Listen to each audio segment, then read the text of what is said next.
me tell you about a friend. It's Craig LeBlanc where the good times never end. Talking Parks and Rec, it's a show you gotta know. Welcome one and all to the Daily Parks and Rec Show. It's the Daily Parks and Rec Show. It's a great opportunity because you really do get to see, again, our initiative, our desire is to improve the quality of life for every city. In every city, it doesn't matter what your city is, the goal is to improve that quality of life. And quality of life changes, it molds. It's very fluid as the years go on, as we continue to expand and really identify what the quality of life is. We're starting to expand and we want to say, how can we reach the younger generation? And not just your teen, not just your middle school, but how do we reach those elementary entrepreneurs or elementary students who are looking to be able to create an avenue and a lane for themselves. Welcome to the very first episode of Growing Leaders on the Daily Parks and Rec Show. Today, we're launching a brand new series dedicated to inspiring the next generation of Parks and Rec professionals. We are joined by David L. Howard Jr., a passionate leader who believes growth starts with just one step. Whether it's empowering high school interns, sparking creativity in elementary-aged entrepreneurs, or finding new ways to engage entire communities, David reminds us that leadership isn't about perfection. It's about starting and building little by little. In this series, we'll explore how Parks and Rec can shape future leaders, highlight innovative programs like the Children's Entrepreneur Market, and share practical steps you can take to mentor, guide, and invest in young professionals. This is just the beginning of a journey to grow leaders in every park, every city, and every community. Let's get started. All right, we are live again. This is our show number 1 for Growing Leaders in Parks and Recreation. Yes. I have David Howard with me, and encouraging everyone that if they want to start a podcast, they want to start anything in life, that the only thing that needs to happen is just to start. Yeah, just to start. I mean, it's it always starts with an idea, and as you just keep moving forward, you figure it out along the way. You build that structure and build that path along the way. And I think this is really great because it's a great initiative. It's a great initiative, and it's meant solely to be able to help other Parks and Rec enthusiasts. Yep. I love it. We'll go ahead and play our little promo. It's a thank you to everyone that's come on the show. And so from us to y'all, thank y'all for helping us get past the 200th episode. We're getting ready to record our 230th episode. But we'll play this and we'll be right back and continue our conversation with David. From a simple mic in a rec center to a full-scale media company for the people who power our parks. 200 real stories, 5 original shows, and more to come, with one powerful mission: to lift up the voices of Parks and Rec professionals across the country. From maintenance crews and young interns and youths who love sports, to directors and public servants making a difference. We've built a platform that honors the unsung heroes behind every clean trail, every weekend tournament, every safe, welcoming park. This milestone isn't just about the content, it's about the people, the passion, the purpose. To every guest, listener, and supporter, thank you. The next chapter starts today. This is DPRS Media Co.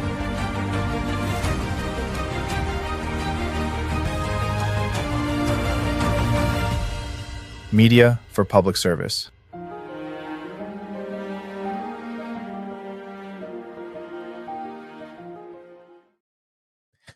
All right. So again, thank you to everyone that's helped us get this far down the journey of creating what is going to be kind of like you see ESPN or the Cooking Channel. We're going to have the Parks and Recreation, their own network, that all the wisdom that is gained in your industry can be shared nationwide. And David was one of our guests in that early 200s. And after speaking with him about everything he does with, and a lot of us talk about young professionals thinking high school or maybe internships, but when I heard about what he does for even the youngest? We're talking, how old were some of the people that work at your tents and stuff at your special events? So, when partnering with the children's entrepreneur market, the youngest vendors is, I believe, 5 or 6 years old. Oh, I love it. Tell you it is truly an amazing opportunity. It's a great opportunity because you really do get to see, again, our initiative, our desire is to improve the quality of life for every city. In every Mm, city, it doesn't matter what your city is, the goal is to improve that quality of life. And quality of life changes, it molds. It's very fluid as the years go on.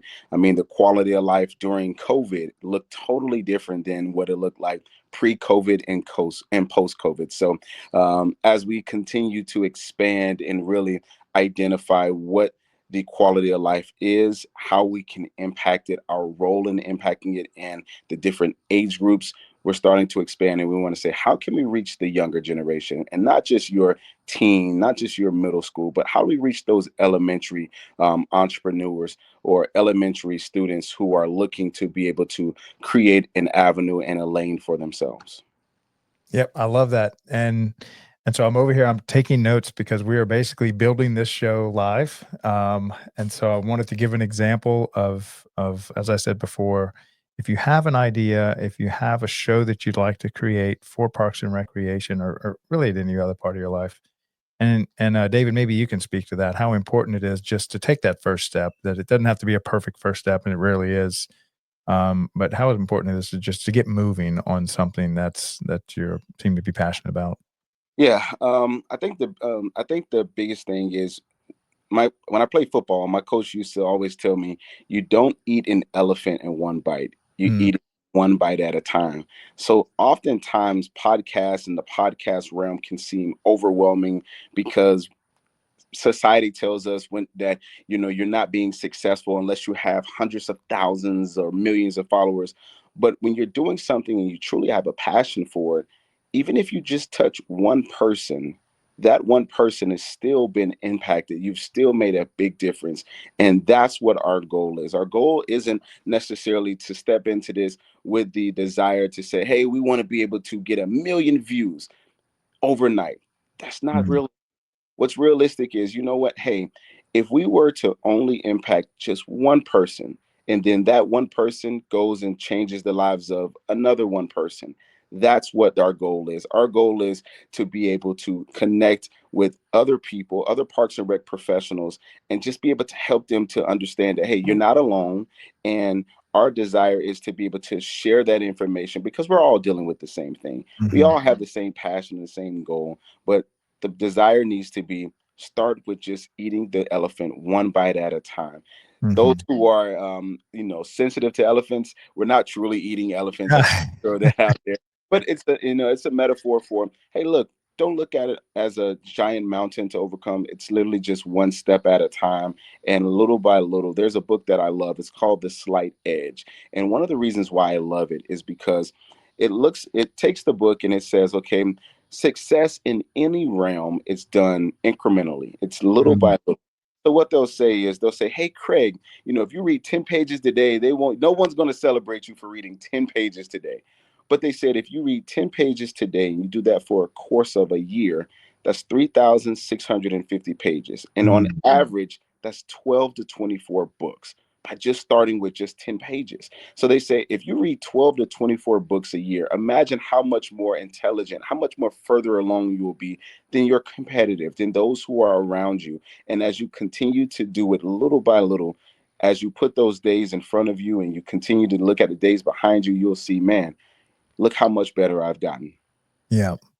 Yeah, and then a lot of times when we see people playing at a high level and we see them maybe make a shot, this is not the first time they've taken that shot. It's Yeah. like you're witnessing the millionth time they've taken that shot. Yes, yes, of Happen course. overnight. Yeah, and that's kinda where mastery comes from. Mastery comes with just repetition, commitment to your craft, and just, a journey of 1,000 miles starts with one step, That and is so it. And this is our first step. This is that first step. That's it. So maybe we can just talk with kind of what inspired this when I heard what you did for these young entrepreneurs. Maybe explain to everybody, where that idea came from and what was the name of that organization you mentioned? They're called the Children's Entrepreneur Market. And Mm, children's entrepreneur. So, what we did was we were looking to see how we can continue to impact lives in the surrounding areas, and we already put on a Cibolo Summer Nights events, which is basically a summer night series that is geared towards the youth, geared towards the family structure, the family dynamic in the community, to be able to bring them together and just have fun, good, clean fun. We have a toucher truck, which many cities also do. We did a kids fishing tournament where we purchased 3 swimming pools and fill those with fish and let the kids fish. We do a summer night series for our splash bash where we purchase a bunch of water inflatables. We do a giant water balloon battle. I mean, and we do a lot of different events. So what we wanted to do was we said, hey, we're doing these events for kids, for the family structure. How much more awesome would it be for us to be able to find or partner with a local organization that already has an initiative where they're inspiring the youth, where they're giving a platform for young entrepreneurs to be able to go out and serve at these markets and to get and be a part of these community events where they can be able to sell and they can perfect their craft. And that's what we did. We partnered with the Children's Entrepreneur Group, and we brought them out. And when we had our kids fishing tournament, we got 150 vendors that came out for that event, and it was a great event. It was an event not just for the for youth entrepreneurs, but we had adult entrepreneurs. But we made sure that we prioritized prime spacing for those entrepreneurs, those youth entrepreneurs. So that way, no matter what, whether you were entering the event, whether you were exiting the event, you had to walk by their table, and that gave them an opportunity to do a lot of sales and a lot of community interaction. So like a regular special event or a farmer's market, you see all the adults running their stuff, Yes. and then maybe every other 10 or every third 10 is almost what you would see at a lemonade stand, but Yes. it's not just lemonade, it's all the other things they can come up with creatively, It's correct? limited. I mean, you have so many different avenues. You have kids that are selling lemonade, but they've advanced it. There's not just lemonade; they throw in the mango. It's the ones that you see at your normal carnival fair. Yeah. But you also see kids that have a passion for crocheting, so they're selling some of their items that they've crocheted. You'll see kids who have tumblers that they've made. This 3D printing is really big nowadays, so you now have kids that are making all these 3D printing ideas, and they're bringing their thought into reality, and they're as they've created it, now we're giving them a platform to be able to sell those items. So it's really exciting to see the different things that kids are coming up with, the different ways and platforms in which they can sell, and the items that they are, because they are finding a niche, taking their passions and bringing that into reality and connecting with other people. I used to work in financial aid for the University of Florida, and what I've learned when I worked in financial aid was just like there are different pockets, different people who have different interests, there are grants for people with different interests. There are grants for college where people who are left-handed, grants for people that are into anime, that have red hair naturally. I mean, who I think are into potatoes. That's like in the Idaho states, they have like Mhm. potatoes. Love potatoes. But the reason why I bring that up and I reference that is because it goes to show how many different interests there are out there and how people are being not just recognized, but also celebrated for those things that once were, things that we would probably get picked on, or we felt like outcasts, or felt like, hey, there's not a space out there for us. There's now a space out there that's being created, and what I wanted to do is just be able to act as as a platform for kids who are, highlighting their interests, highlighting that desire to be an entrepreneur, and being able to give them a space to be able to hone those skills. A statistic that went out there, they said that there are going to be, in the next 15 to 20 years, there's going to be more self-made millionaires in the next 15 to 20 years than there has been up until this year, up until Wow. the 25. And it's because there are so many people starting their own businesses. Yep. I believe it, and I think this show is a testimony to that. When I think about the early networks that were built, one that comes to mind is just what, and I know this was quite a character if you study his Ted Turner when he built it, CNN, Mhm. and if you've ever been to Atlanta and you see their headquarters, and that's what it took to build a network back in the day. Yeah, And today you can do it with just a laptop and you have all this software and AI and you can reach the whole world with your message and your little niche. That was impossible, several decades ago. But today, if you've got an interest, if you've got, you can find your community online because now you can access the whole global market. And so that's why the most important thing is not to have everything, but just you starting is what's missing. yeah, that's it. Yeah, and now is this children's entrepreneurs market, is that a nationwide event or is that just in Texas or and tell people where are you at? What part of Texas are you in? So And I am in a suburb of San Antonio. It's called called Cibolo. Mhm. It's probably maybe about 20 minutes from downtown San Antonio, depending on the Mhm. traffic.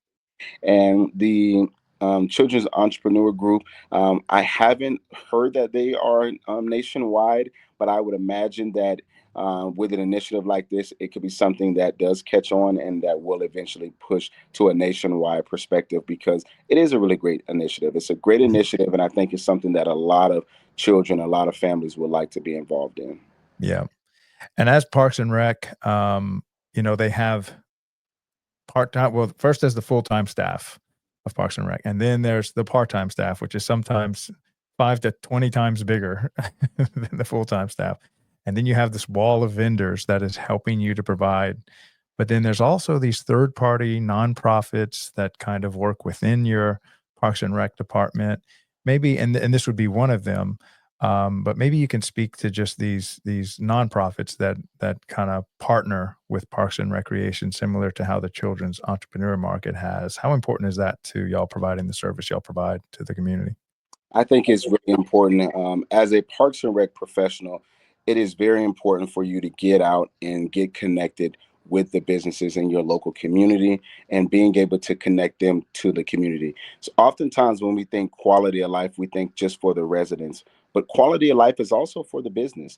The success and or failure of a business could be simply in them being able to connect with their community. You have a lot of areas, depending on how fast your area is growing, you will get a lot of businesses, a lot of businesses that are nationwide. You get some startups, you get some nonprofits that are niche profit organizations. But it's really important because in the cities that I've worked for, I've this is the fourth city that I've worked for. I've worked for the city of Panama City, which has a very large budget, a lot of community that's there. But I've worked in small cities like the city of Brooksville, which is right outside of Tampa, and it had about 12,000 people.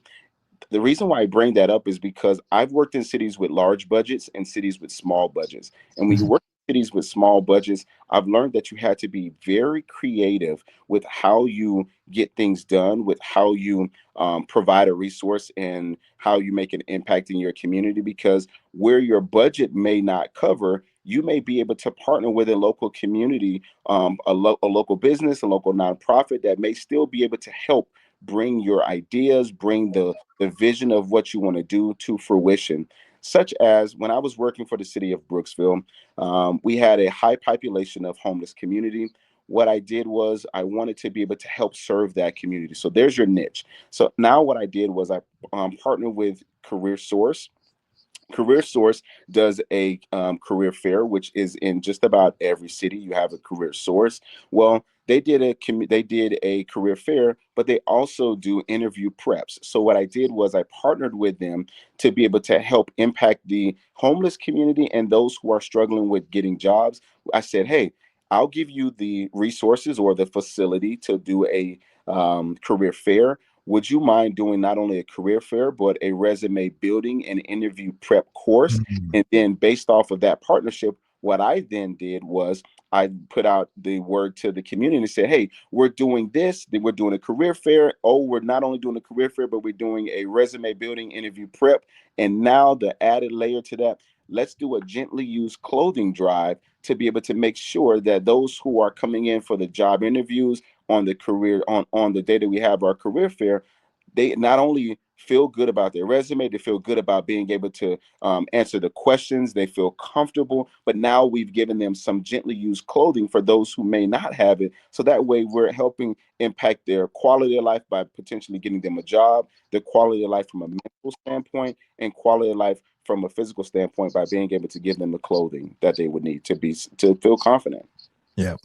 Yeah, and the more you can keep that local, the better. You always get a better product when you can go directly to the source. It reminds me when you were talking about the businesses as part of our community, these farmers markets. For those who don't know, I come from cattle ranchers. It's in my heritage, and so I have a lot of people that raise cattle here in Louisiana. And I had a cattle rancher on one of my Bitcoin Daily show that I ran prior to this. And one of the things that I learned was that these cattle ranchers have to sell their cows to these massive, beef industry, and they make upwards of about 80 to 85% of the money. And so they Wow. only get about less than $1 per pound for the cow. And then they put it in these big feedlots, and that's where they inject all this horrible stuff into your meat. And that's not coming from the guy that raised the cow. Um, Now, fast forward to where we have these explosion of farmers markets, and shout out to Mr. Sid. He's at my local farmer market. He's the guy that raises the cattle. He butchers them themselves, and now I'm able to buy the beef directly from the guy that grass feeds, grass finished, no antibiotics and stuff. And he gets the $15 to $20 a pound for the ribeyes and the other stuff, not the big supply chain that didn't even raise the cow. And I get a much better product. And now he now survives completely off of that farmer's market. And we've kept that economy local. I've gotten a good product. He then gets to support his family. And all this happens through Parks and Recreation running a farmer's market, keeping that business local, as Yeah. another great example of what you're talking about.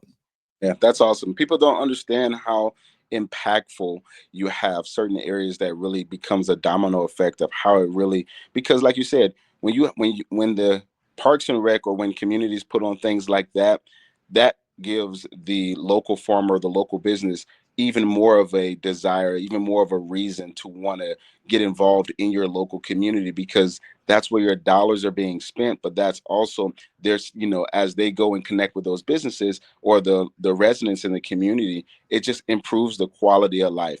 Every city that I go to, every city that I've worked for, my desire has always been, I never want the people in my community to have to leave our city to go and have a good quality of life. I Mm. want them to be able to sit in the city that they live in, where they pay taxes in, where they have a vested interest in, and be able to go and enjoy the life that they live and enjoy just being able to go and, get outside and, spend some family time. Yeah. Now, is there anything else we've seen or you've seen throughout your career involving, like you said, the when we talk about the different age groups we serve, but this elementary group, exposing them similar to how the children's entrepreneur market does. Have you seen anything else where people are kind of serving that same group in that similar capacity? I haven't seen it. Other than your local boys and girls club, they are creating a safe space for them. Actually, you know what, I did see it. It wasn't so much for the kids itself, but I was in Arizona, and I believe it's Phoenix, Arizona. They have, it's either Phoenix or maybe it's San Diego. I know those are two separate places, but Mhm. um, they have a space where on Friday nights, their Parks and Recreation does, and we actually adopted this. I did this at Brooksville. They had a nighttime camp. So what they did was, to improve their quality of life, they would do like a night out for parents, and the kids would come to like your local recreation center, and the park staff would essentially act as like your babysitters for the night, and that would give the parents a night at least once a month to be able to go out and have like a night out to themselves. And when I tell you, that was not only highly appreciated, like the community loved that, the parents loved that, because again, it's the quality of life. As parents, sometimes it's hard to be able to, not just hard, but it's really expensive for child daycare nowadays. So being Mhm. to say, hey, look, parents, we're going to give you that opportunity to have a night off. drop your kids off. We're going to plan activities and just go and enjoy yourself for this time frame for a few hours. You know how many parents just came back and just said with smiles, man, you know what? I was able to get my cleaning done. Oh man, me and the girl, maybe it's me and the wife went out, hey, me and the girls went out for drinks, or oh my gosh, I just got an opportunity to just sit home and just kind of have a, take a deep breath. Those are the type of things that I could say that I really love and I really admire. But like I said, it was an interesting spin on being able to impact not just the kids' lives, but being able to give the parents an opportunity to take some time off as well. Yeah, that actually is a great idea. I used to coach gymnastics under a bronze medalist, Mr. Johnny. He was for Israel. I think he won a bronze medal in parallel bars. And he ran this elite gymnastics is what it was called. And it was the best gym probably in Louisiana. And so he makes money doing that. But he came up with a similar idea to have kids' night out on Thursdays. And that ended up being like a third of his revenue, where these parents would drop off their kids for date night, Yeah. and they would just, go through all the little sponge pits and all this kind of stuff. And it was definitely a big need. And so if you can fill that need inside of your parks department, I know the parents would much appreciate the break to go do things like you said.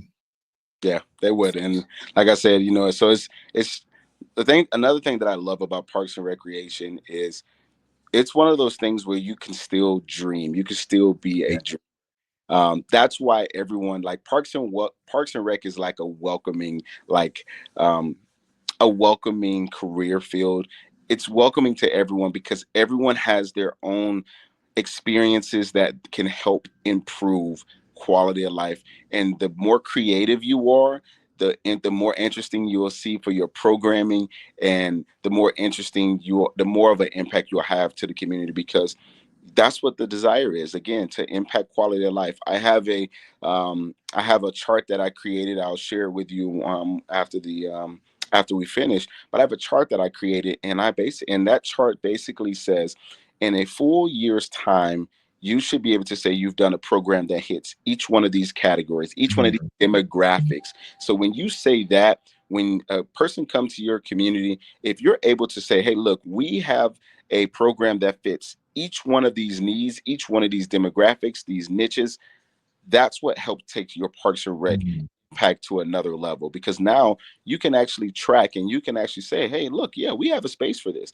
Oh, hey, we have a space for this. And we're able to connect people with other users and other community members who have a desire to do this, who have a like for this. That's why when you go on Facebook, you have those specific Facebook groups that says, okay, well, hey, you have a run club group, you have your Lego group. Being able to create those spaces and being able to connect people in your community in that realm is a really great space. Mhm. Yeah, and shout out to Henry County, Georgia. They launched, they might have one of the best in the country, what is it's Mhm. e-games. They had like a gaming room and stuff, and it was just a part of their community that, yeah, these weren't the most athletic kids, but man, if you had to compete with them on Yes. Call of Duty or something, they just wiped the floor with you. Yeah. Um, Great way for being able to connect your Parks and Rec with future planning and connectivity is if you take a look at the ever changing, expansive, um, championships that are offered for each state. The reason why I say that, so states like Texas, who has a championship for your high schools, can now have a fishing team, and those fishing teams have the state championship. That can be an easy way for you to build a opportunity for programming. Esports, just like you said, is now in the state of Florida. It's recognized as a high school sport for a championship. So that can be an easy way for you to now again connect your businesses. You can, if you say, hey, look, I want to start just like what I did in Brooksville. What I did was I had a PlayStation 5. I donated it to my parks department. And what that did was, as they say, people will not know how much you care until you show how much you like, that type mhm. of thing. I donated my PlayStation 5, and I had other local groups and residents donate their unused PlayStations or Nintendos, and we created a gaming, a esports space, and we were able to create a esports for our community just by me simply saying, hey, look, I'm going to give this. It was, they made it a big spectacle. I didn't really want to, because I wanted to do it for the community, but they did it at, like, we presented it at one of the council meetings. But the reason why I bring that up is because a lot of states, a lot of parks and rec departments, if you start looking at what some of those state championships are, what the high schools are doing, what the state sports is doing, you can potentially partner with either your local business, local nonprofit, or the school board and say, hey, we see that this is being offered. How would you like for us to be able to maybe create a space for this? And this can maybe add for opportunity for your group to maybe train, for them to do maybe do a tournament. Beach volleyball in the state of Florida has now become a state recognized sport where you can win a state championship in. So our park in Brooksville had beach volleyball sand pits. We were trying to improve it. I said, hey, look, maybe we can go to the school board and say, if we go to the school board, if you guys help us to maybe improve our courts, now your local high schools can be able to do championships or more tournaments, because they now have more field spacing or more Mm. spacing to be able to do that. So, I mean, it's so many ways that you can be creative with not just impacting your lives, your communities, but partnering with local businesses, even the school board, to be able to get things done. Because again, most cities can't make a lot of these changes with just the general fund or just the funding within their department. But if you get creative, which is one of the things that I've had to do when working in all of these different cities, being creative, it will help you to be able to get the funding. Sorry, it's one of the planes going by. That's okay. Get funding for some of the projects and some of the things that you're looking to do, the initiatives that you're trying to do in your community. Yeah. Yeah, definitely. And for those who don't know, I think San Antonio is the headquarters for military planes. Yes. I have like what, 3 or 4 air bases Yeah. in San Antonio. Yeah. Yeah, it's a lot of military bases, but even still, that's another avenue where we go and we try to use even some of our advertising. I've reached out to the PIO person for the military bases to be able to do that at the military bases as well. But Craig, I got to get ready to go. I got Yeah. to get to, but I just want to say I appreciate you guys. You've sat in on the first steps. This is that, first step to to a journey to 1,000 miles. And, it's going to be an interesting ride. So stick with us, because we're going to cover some really great opportunities, some really great topics. Yeah, definitely. Well, thank you for your time today, David. Have a great day. I appreciate you. See you. Take care. All right, so there we go. We launched it. This is going to be every third Wednesday, where we're going to try to see how to get the younger kids involved, all the different ways that David have discovered. And in the middle of that show, I had a great idea, so I'm going to share that with y'all. I met with Henry County, Georgia. Let's see, it was our regular rec room, so that was last Wednesday. So every second Wednesday of the month, I'll pop up the logo for that. We have Henry County, Georgia helps co-create something called, there it is, the Rec Room. And we're working on a promo for this one as well. So I think we're on our fourth or fifth month coming up. And the last one was all about esports. And they have an esports room. They have somebody in charge of it. And they have, so we did a whole episode just on esports. And they were saying how hopefully we can have, one rec department versus another rec department in like a tournament style. And so my thought is that one of the channels we could create would just be the tournaments. It's not like a show like this where we're talking, but where we actually just run, say, Henry County, Georgia esports versus San Antonio Park Department esports. And we create maybe a weekly tournament that goes on, and then it culminates into like a championship or something. And so I know the guy that would love to do that. And I'm sure that those that are esports enthusiasts would be great to have something like that. And it'd be all park and rec based. So it'd be park and rec departments, esports facilities versus other parks and rec department esports facilities. So anyway, had that thought. I'm going to make a few phone calls and run with it. But anyway, so this was our first ever Growing Leaders. We're going to do this, me and David, every third Wednesday of the month, where we just kind of brainstorm and really give birth to a show about growing leaders in parks and recreation. So if that's something that's interests you and you'd like to participate in that, also, I think we're going to kind of reach out to the children's entrepreneurs market. If there's any other ideas that you have with regards to working with that elementary age group and how we involve them, similar to what David had spoken about, let's get you on the show. Let's get involved. We're going to do 12 shows like this a year, every third Wednesday of the month. So thank y'all for tuning in to our launch. We had a successful launch. The bar was so low you could trip on it. All we had to do was press record, and then we'll figure it out from there. So hopefully we'll have something a little more special the next Wednesday, next third Wednesday of the month, and we'll keep it going. So thank y'all for tuning into the first one, Craig LeBlanc with the Daily Parks and Rec Show. We will see y'all here again tomorrow. Thanks a lot. Bye. Welcome to DPRS Media Co., the first media company built for the people behind the Parks and Rec community. We don't just cover on Parks and Rec, we elevate it, we amplify it, we honor it. At the heart of everything we do is one mission: to serve the public servants, the professionals who design, maintain, and lead the parks that shape our communities. Under the Daily Parks and Rec Show, we produce 6 powerful platforms. Leadership in Parks and Rec, a spotlight on directors, superintendents, and visionaries shaping the future of public spaces. Facility maintenance, where the boots hit the ground, a deep dive into the systems, crews, and craftsmanship that keep our parks clean, safe, and beautiful. Young Professionals Network, shining a light on the next generation of Parks and Rec.